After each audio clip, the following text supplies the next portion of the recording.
Olá, bancárias e bancárias de todo o Distrito Federal. Começa agora o programa Saúde Bancária. E hoje, nosso convidado é o médico infectologista José Davi Urbaez, que é diretor científico da Sociedade de Infectologia do DF. Doutor Davi, tudo bom? Tudo bem? Como que você está, Rodrigo? Satisfação em revê-lo. Tudo ótimo. Tudo ótimo. Eu queria saber que se a partir desses três novos hospitais que foram recém-inaugurados na campanha do DF, deu uma amenizada realmente nos quadros. O senhor sente que houve essa diminuição da Veja bem, pandemia, da uma Covid? coisa é quando a gente fala de assistência e outra coisa é quando nós falamos de controle de pandemia. Infelizmente, as pessoas, as autoridades, têm desviado o foco da atenção para o incremento do aumento da capacidade de atendimento de pacientes que precisem de internação, isto é, de casos graves. Sem dúvida, isto é o final de uma série de acontecimentos que fracassaram previamente, onde você não atacou o problema fundamental, que é o problema de nós diminuirmos a transmissão do vírus para nós não termos novos casos. Então, óbvio que quando nós estamos falando de aumento da capacidade de absorver demanda de pacientes com casos graves, isso nos traz um certo alívio, porque nós sabemos que pessoas que entrem nessa fase de necessidade de suportes avançados, com necessidade de oxigênio, de tratamentos anti-inflamatórios, antimicrobianos, não ficarão numa fila, não ficarão sofrendo toda uma espera que é muito angustiante. Mas insisto o tempo inteiro nessa tecla. Pandemia não se controla abrindo leitos. Pandemia se controla a partir de dispositivos que permitam que o vírus pare de circular ou reduza sua circulação naquele território onde você está planejando as suas ações. Então, só para te dizer, essa abertura de novos leitos nos deixa mais aliviados do ponto de vista humano do fracasso de pessoas que acabam se infectando e desenvolvendo um caso grave, mas é uma ponta de um iceberg muito pouco significativa para o manejo da pandemia. Doutor, no caso dos bancários, que é uma categoria que fica de linha de frente para o trabalhador que vai receber o 13º, o trabalhador que vai pegar o seguro-desemprego, que vai pegar a ajuda assistencial por conta da própria pandemia, que tem que ir na agência.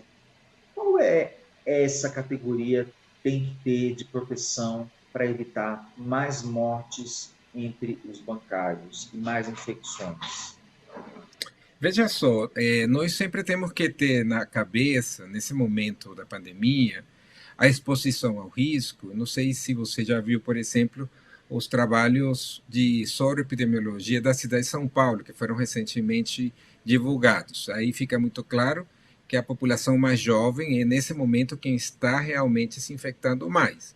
E isso, basicamente, a partir desse dado de que é a população que, em um imenso percentual, está dedicada a suas atividades laborais. Quando você entra no recorte de atividade laboral, o que nós temos que analisar com mais distanciamento e com muita precisão? O risco associado, primeiro, a você se adentrar em locais fechados, locais mal ventilados e locais onde você tenha acúmulo de pessoas.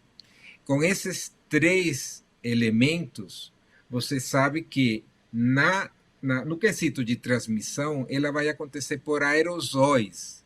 Quando você fala de aerosóis, nós temos duas considerações importantes a serem feitas. Primeiro, uma máscara de baixa qualidade, como a máscara de pano, não evitará a infecção, porque aerossóis eles vão penetrar na via aérea através de toda uma nuvem ou de várias nuvens que se formam de secreções respiratórias de pessoas que estão falando, que estão tossindo, que estão espirrando, que estão simplesmente respirando. Então, isso fica em suspensão e a pessoa, então, pode se infectar nessa nuvem, mesmo vestindo uma máscara que seja de má qualidade. Em segundo lugar, são locais mal ventilados. Então, aí aquelas nuvens que poderiam ser dissipadas a partir de fluxos aéreos intensos, que faça uma renovação daquele ar, isso não ocorre.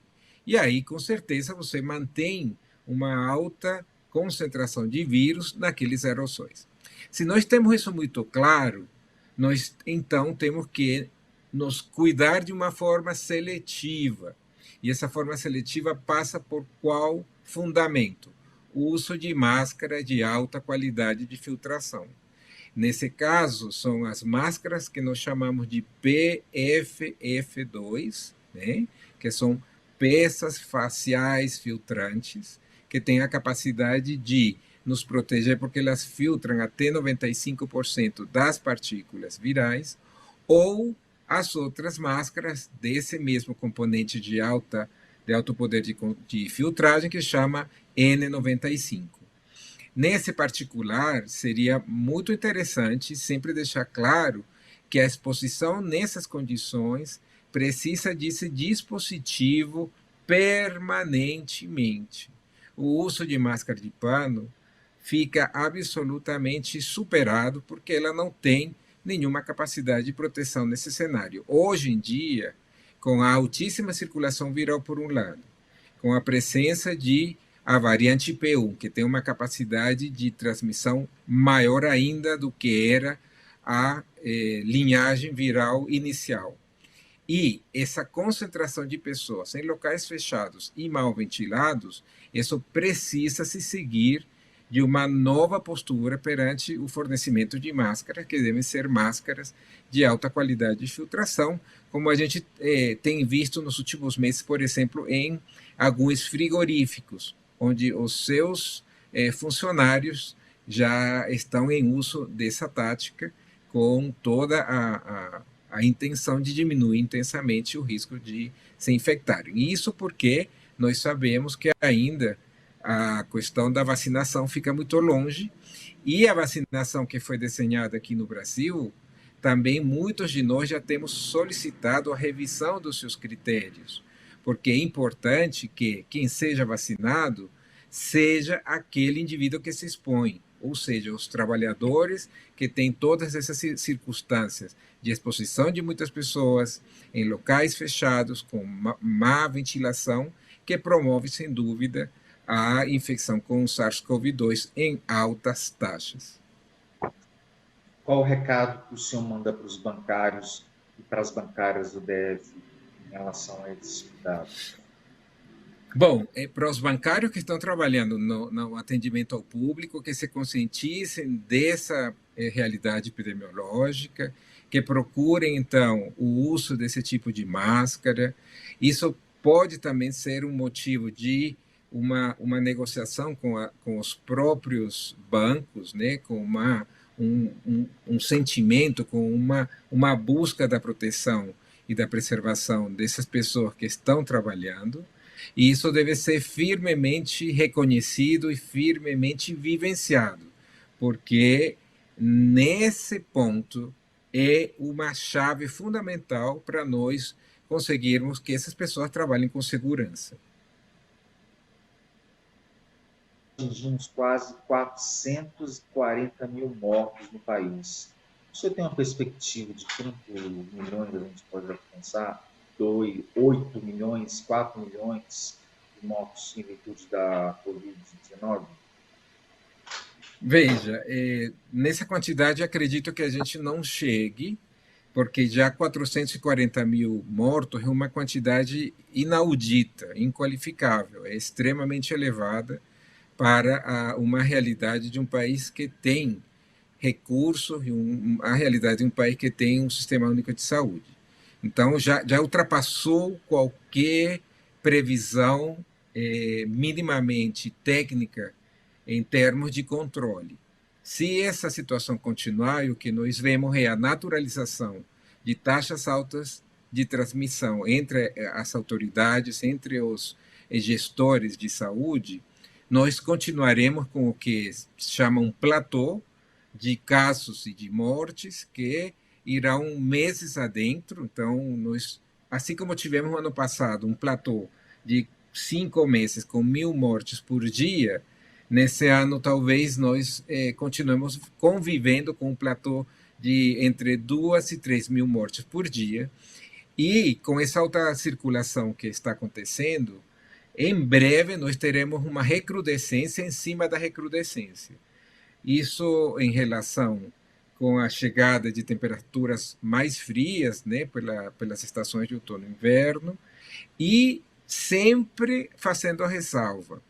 É possível que nós criemos outras variantes com mais capacidade de transmissão, e nós estamos agora na vigência de estarmos muito alerta com os impactos que possam ter os casos de pacientes que possam ter introduzido a variante indiana no nosso meio. Isso ainda não se conhece, nós não sabemos se isso aconteceu, mas se acontecer, é mais um elemento que se junta a vários e vários elementos desse perfil muito, muito sombrio do desenvolvimento da nossa pandemia.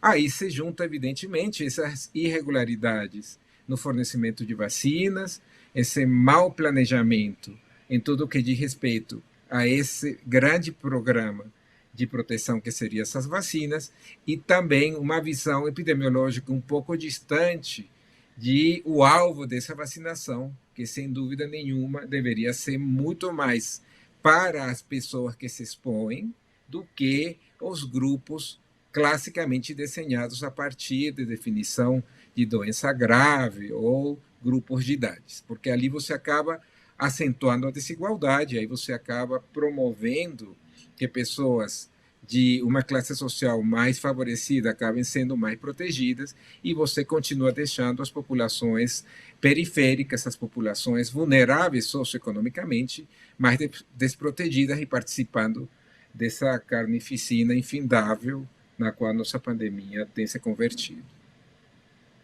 E, na sua opinião, qual que é o objeto, o instrumento que a gente pode eliminar de vez esse vírus das nossas casas?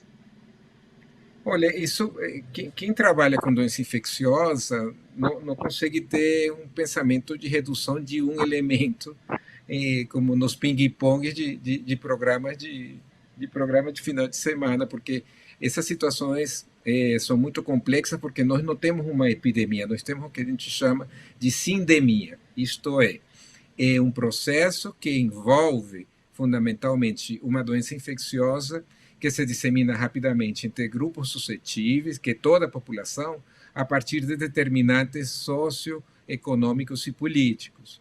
Então, veja só, isto significa que você tem que articular soluções muito complexas que envolvem todo o tecido social, todo o tecido econômico, e as decisões políticas têm que ter uma base científica com esse tecido sendo sempre contemplado. Como foi feito, por exemplo, em Araraquara, onde, né, os gestores conseguiram essa articulação com a comunidade, com os grupos empresariais, com as áreas comerciais, com várias e várias resistências, mas houve todo um movimento que é muito, muito complexo, e é a única maneira de você conseguir diminuição intensa da circulação das pessoas, que é o que se chama de lockdown, por um tempo razoável, de tal maneira de você abater de maneira muito, muito significativa a circulação viral. De outra maneira, nós continuamos convivendo com altas taxas de transmissão, que leva a altas taxas de casos, altas taxas de óbitos, e que o mecanismo que tem funcionado é a naturalização dessa tragédia. Então, as pessoas convivem com a pandemia como um cotidiano sem grandes alterações, até algum momento que seja atingido pessoalmente por uma perda na sua própria família, no seu círculo de pessoas queridas, enfim. Mas, fora isso, a tendência que se observa é um comportamento altamente negacionista em níveis sociais, familiares, individuais, onde a pandemia perdeu seu impacto como uma questão de mobilização para a própria eliminação da pandemia. E o senhor é favorável às categorias dos trabalhadores, como, por exemplo, os bancários, rodoviários, entre outros, que estão lá na labuta todo dia, se arriscando em ônibus, metrôs e em agências bancárias também para vender ao público, que essas pessoas tenham uma proteção especial, como, por exemplo, uma camada dupla de máscara, mais álcool, um álcool especial? Qual a sua, qual a sua opinião em relação a esse assunto, doutor? Então, nesse sentido, a gente tem falado de duas coisas fundamentais. Primeiro, a gente teria que vacinar nas rodoviárias. As pessoas que estão no transporte público, nas estações de metrô e nas rodoviárias, elas deveriam ser as pessoas que nós protegêssemos com a vacina. Enquanto que a vacina vai funcionando, em paralelo, termos sim esse aumento nos níveis de segurança por meio de máscaras de alta proteção. Isso seria, assim, os dois elementos mais robustos para nós caminharmos para uma ação laboral de maior segurança. A questão do álcool não é que não seja importante, a higiene das mãos e a limpeza de superfícies, mas a gente tem insistido muito que a atenção fundamental, a atenção mais intensa, a atenção primordial para o manejo da pandemia é a transmissão aérea do vírus. Então, é por meio dessa transmissão, nesse momento muito intensa, por aerossóis em locais fechados, que se perpetua a pandemia. A transmissão a partir de superfícies, a transmissão a partir de mãos contaminadas, óbvio que contribui, e esse é um fenômeno que a gente tem que continuar trabalhando como uma medida de higiene de saúde pública, mas como pilar fundamental para nós entendermos a pandemia é a transmissão aérea desse SARS-CoV-2. Agora, o senhor concorda com a abertura das academias de ginásticas totalmente fechadas, com ar-condicionado, as pessoas às vezes sem máscaras? Então, esse capítulo aí é muito difícil porque isso que chama de flexibilização, isso tem sido muito criticado por nós especialistas, essa promoção de aberturas em locais mal ventilados, locais fechados, em locais que ficam pessoas em uma concentração importante, isso com certeza promove a transmissão. Pode ser que essas pessoas não adoeçam gravemente, porque não se percebe, mas elas servem como que alguns já têm mencionado e têm batizado de roteadores da virose, porque é naqueles locais, naquelas estufas, onde você tem maior transmissão por conta da formação de aerossóis, e daí essas pessoas continuam essa cadeia de disseminação. Então, não há dúvidas que, ao longo da pandemia, o Brasil tem sido muito negligente no planejamento das suas ações de fechamento e muito mais negligente ainda no planejamento daquilo que é as verdadeiras atividades essenciais. Então, é um mosaico muito anárquico, cada um pensa pela sua própria cabeça, e o que acaba predominando, infelizmente, são as pressões dos grupos econômicos que tenham mais influência, sem ter relação com o comportamento da potencialidade de transmissão e dos prejuízos que essa transmissão vai levar para a comunidade. E como é que o senhor vê o futuro em relação à pandemia daqui a 2 anos? Bom, quem sou eu? Mas tentando fazer um exercício de racionalidade, nós vamos continuar com esse comportamento de perpetuação da pandemia durante o ano 2021 inteiro. Isso vai se adentrar em 2022. Nós temos poucas perspectivas de ações bem intensas, de ações que realmente consigam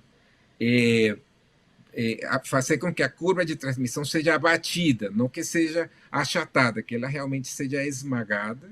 E, nesse sentido, nós caminhamos para esse platô que pode durar meses a fio, com casos o tempo inteiro e com mortes, e rapidamente vamos ultrapassar os 500 mil mortos em breve, iremos para patamares de 600, 700 mil óbitos, o que é um absurdo, o que é escandaloso. Então, as perspectivas do controle da pandemia são perspectivas pouco otimistas. E em relação à cura, a gente tem vários tipos de vacinas. Vacinas feitas na Rússia, vacinas feitas na Inglaterra. inclusive aqui no Brasil também com o suco do Butantan, o material vindo da China. O senhor acha que a vacina pode ser o início da cura dessa doença ou não tem nada a ver uma coisa com a outra? Na verdade, do controle da pandemia, a vacina seria a grande ferramenta, mas, primeiro que tudo, a gente tem que ter quantitativo de vacina, né?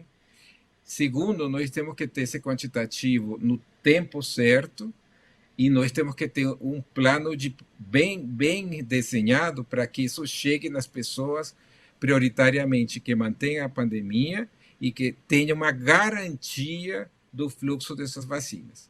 Enquanto você tem uma dependência da China como a nossa, enquanto que nós não temos no território nacional a gestão completa da produção da vacina, sempre estaremos com uma enorme fragilidade. Agora, felizmente, aparentemente, voltará a ser fornecido o IFA, tanto para Butantan quanto para Fiocruz, mas tudo isso sempre em movimentos muito espasmódicos, né?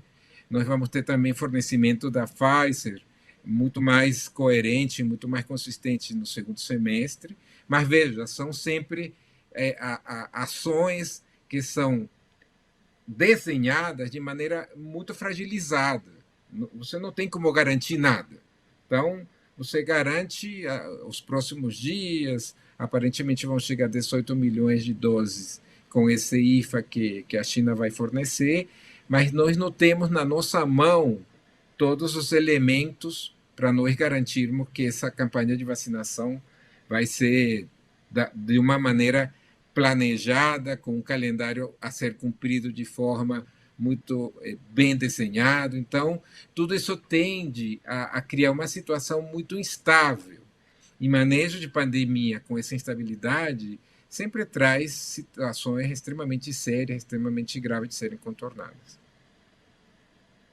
E para o senhor que é um médico humanista, como é ver o Ministério da Saúde não mover uma palha para comprar uma vacina contra o coronavírus? Na verdade, assim, a ação do Ministério da Saúde durante essa pandemia é a negação de uma instituição que foi até 2018 uma instituição que nos formou a todos nós. Então, quem trabalha com doença infecciosa sempre teve no Ministério da Saúde ao longo de muitos anos, né, nas últimas, eu diria, de 4 a 5 décadas, uma instituição muito dedicada a se colocar tecnicamente para o controle de problemas de saúde pública muito graves, com pessoas tecnicamente extremamente qualificadas, com um respeito mundial reconhecido. O Brasil sempre presidiu, coordenou grandes grupos de saúde pública em escala mundial, exatamente por toda essa experiência que advém fundamentalmente da tese do SUS. Então, o número de cientistas, de sanitaristas, de técnicos de altíssima qualidade que orbitavam em volta do Ministério da Saúde e o próprio Ministério da Saúde sempre foi motivo de grande orgulho por uma instituição muito sólida. E, infelizmente, nos últimos anos isso não funcionou, isso foi desmontado, isso não teve, de forma alguma, todo o funcionamento que normalmente era esperado durante uma crise sanitária desse tamanho. E tivemos troca de 4 ministros, tivemos toda uma incoerência no que diz respeito a um papel coordenador central de uma instituição tão importante, tão potente, tão poderosa quanto o Ministério da Saúde, com tantos recursos, tanto técnicos, quanto de orçamento, quanto logístico, e, evidentemente, ficando à deriva, praticamente, no que diz respeito a como se desenha uma política de resposta a um problema sanitário tão grave como uma pandemia. Só para encerrar a entrevista, o senhor tem percorrido os hospitais do DF? É uma missão sua estar dando uma olhada, uma coordenada? É verdade mesmo que os jovens já são maioria? Tem que se precaver mesmo? Qual é a análise que o senhor faz sobre isso, para a gente encerrar a entrevista?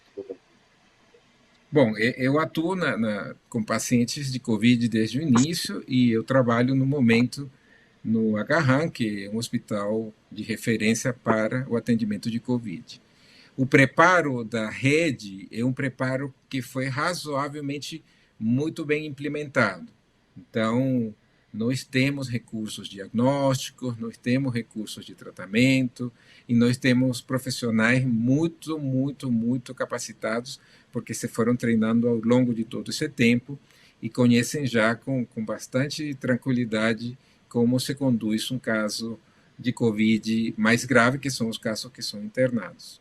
Mas o rejuvenescimento da pandemia, isso já foi previsto desde o ano passado, e isso já era absolutamente esperado, notadamente porque nós, com essa visão de uma pandemia sem restrição de movimentação, com um exército de pessoas que não podem fazer isolamento em casa, com uma situação econômica tão fragilizada, não há dúvidas que a população mais jovem sai para trabalhar ora por subsistência, sai para trabalhar para manter seus postos de trabalho, e nessa saída eles se expõem imensamente.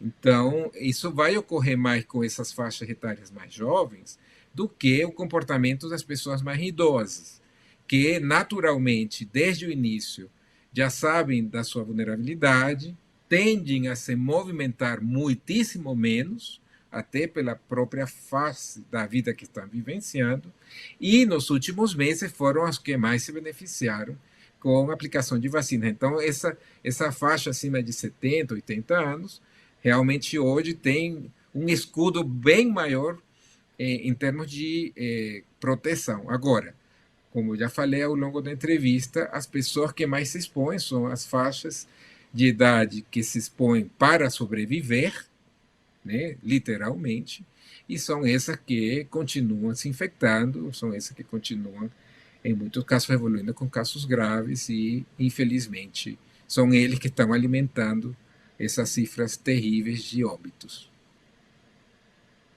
Doutor Davi, muito obrigado pela entrevista.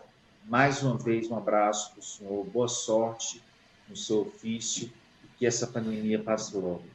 Enfim, pessoal, terminamos agora mais um quadro Saúde Bancária.